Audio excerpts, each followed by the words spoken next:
The people, united, will never be divided. The people, united, will never be divided. The people, united, will never be divided. So, my name is Kenneth Mejia, and this is not about me, this is not about any one of us individually, it's about all of us as a collective. And we're here today to learn about Medicare for All through a single payer system and to become educated, and also, not only when we leave here today, but also come up with action items when we go home. Am I right? Yeah. Because real change takes place not at a rally for 2 hours, but what we do back home in our communities. Am I right? Yeah. We are here today to fight for one another, our sisters and brothers. Regardless of the color of your skin, regardless of how much money you make or what political party you're in, we're here today to fight for the bigger issue, and that's our lives and our health. Am I right? Medicare for all! Medicare for all! Medicare for all! Medicare for all! Might be a couple thousand here. Beautiful, beautiful. So we're almost here at City Hall. We're going to make our voices be heard. We're going to be educated on the issue of a Medicare for all single-payer system. And we're going to fight. We're going to fight against Trump, and we're going to fight against any politician that stands in our way. Am I right? Because it's all about the people. Power to the people. Power to the people. Power to the people. Power to the people.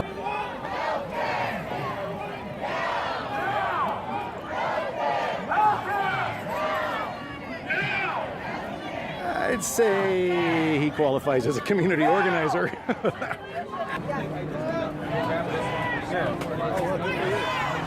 Stephen, a black man for Bernie. He's a Green. Been a Green his whole life. Working for the cause. Share this broadcast, folks. Tweet it, share it on Facebook. Especially if you're a Green. This is an organic rally created by a 26-year-old young man with an amazing heart and energy and a leader. And I know he says it's not about him, but this is all about him. He created this. No groups, no institutions, no parties. Party is just getting behind him now that he's on the ballot. He got on the ballot with signatures, did not pay the fee, which all the other candidates, as far as we know, did.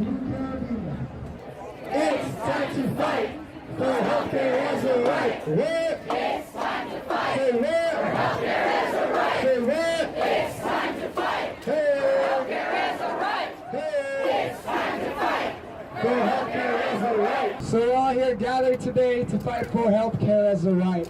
Because as you know, the United States is the only major industrialized country to not provide healthcare as a right. So I think it's overdue. Yep. Boo. I agree.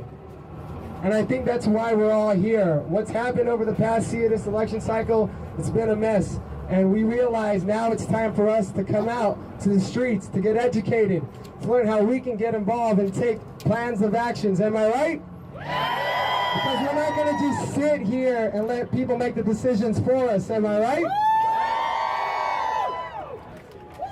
One of our last speakers is up. His name is Dr. Paul Song.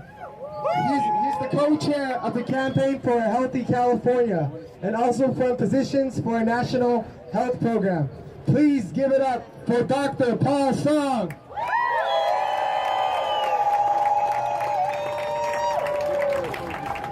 First of all, how many of you were inspired by the stories you heard today? And how many of you were even more pissed off by the stories you heard today? My name is Paul Song. I come before you as the son of immigrants, first and foremost. I come before you as an oncologist who has seen far too many of my own patients go bankrupt strictly because they came down with cancer.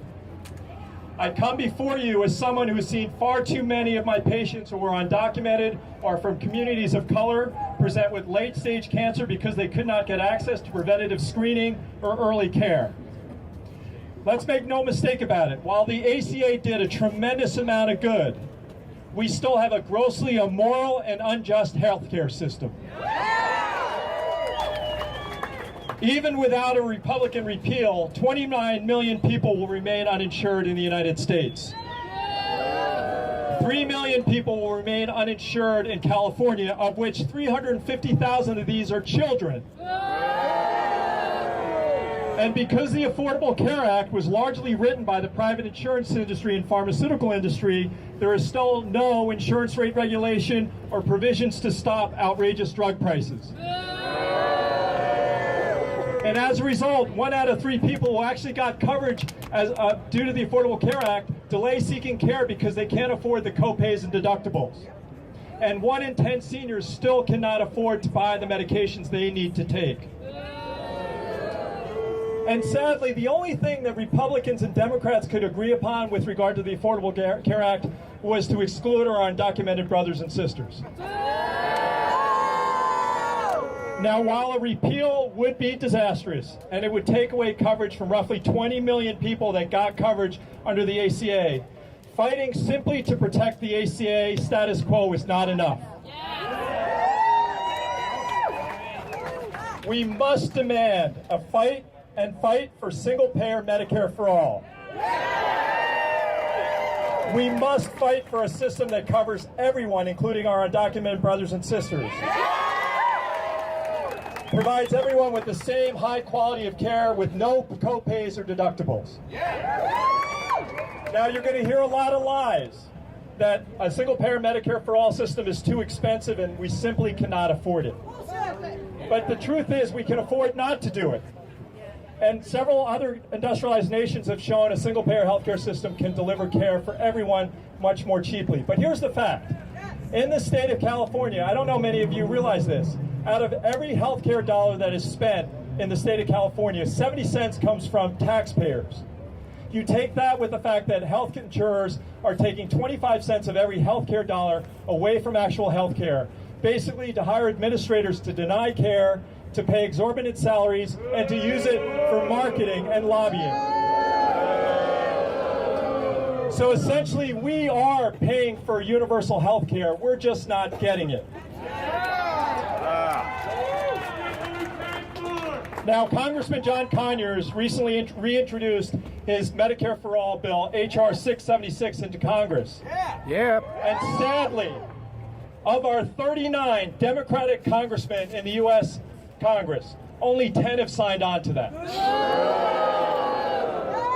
And soon we will be working with our state legislature in Sacramento to advance a single-payer bill here in the state of California. Give it up for Dr. Paul Song. And like he said, we're not only here for the speeches and to get educated, but to sign up so we can be involved. So please sign up with the Campaign for a Healthy California. So those are all our speakers, so I guess I'll just leave it off and give you guys some concluding words. My name is Kenneth Mejia, if many of you don't know me. And I didn't put this together, you did. I just put out a call for people to come out and get educated about the issue, and look who came out. All of you guys did. So we came here to not only march for ourselves, we came here to march for our parents, for our children, for the future, for our undocumented brothers and sisters, for our people of color, for the disabled, for the LGBTQ community, and basically for one another here today. And this is bigger than many of us, and that's why it is important that we fight for healthcare as a right. So, as we said, change doesn't happen in one march, one rally. Change happens on what we do after, am I right? So like Dr. Paul Song, I am a son of immigrants from the Philippines. I was born and raised by a single mother who took care of me and my 3 siblings, and she instilled education in me. And because of my mom, I took that hard work ethic and graduated college in 2 years when I was 20. And I got my CPA license so I could practice public accounting in California, and I've been working 6 years since I was 20. But it was people like my mom who I'm marching and why I'm fighting, because she is also a cancer fighter. So I'm here for her. She fought cancer twice, and she's winning. She's winning. And I march for her because, you know, she's special to me. She's everything I am. I'm not gonna cry, but I always cry when I talk about it. But you know, when you see people who deal with these illnesses, with cancer, and they go through the treatment, things change. Then it's not the same anymore once you get that first treatment. And she's tired. It's all right. But we're gonna fight, you know. But that's why I'm here, and luckily she is a registered nurse, close to 40 years, and she's getting taken care of. But I worry about her and all those who can't get the care they need, and that's the reason why I'm here, why I'm marching, why I'm fighting, and why I decided to run for Congress.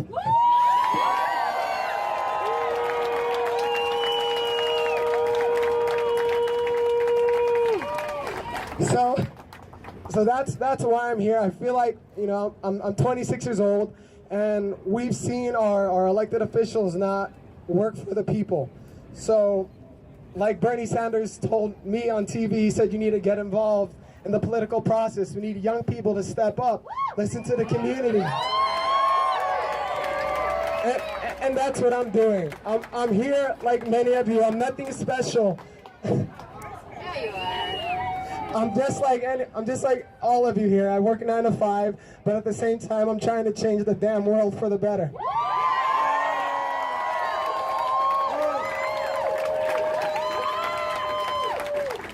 So this is special for many of us here today. First of all, can we give it for all the amazing speakers here today?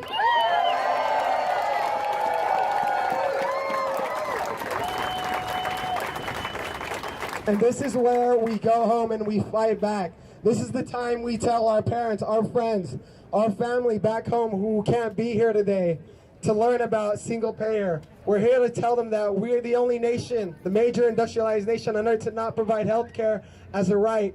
We're here to let them know that we could actually save $500 billion or more by moving to a single payer system.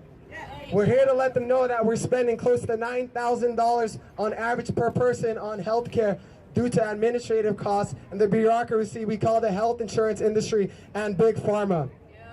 So we're here to expose the system. We're here to let them know that there are people at the top who are making decisions for us. And if we don't get involved, someone else is going to get involved and make the decisions for us. And that's why we're here today. We're here to take we're here to take a stand, and we're here to fight back. We're not only here to resist Donald Trump, but we're also here to take the offensive as well. Because you could only resist for so long, and there's going to be a time when they call you to take that stand and to take that first step, and that's what we're doing here. We're going to let our elected officials know, if you're not fighting for us, we're going to kick you out. Am I right?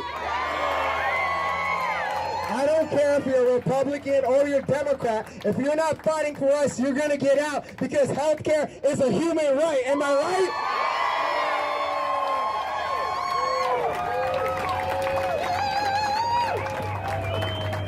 And we have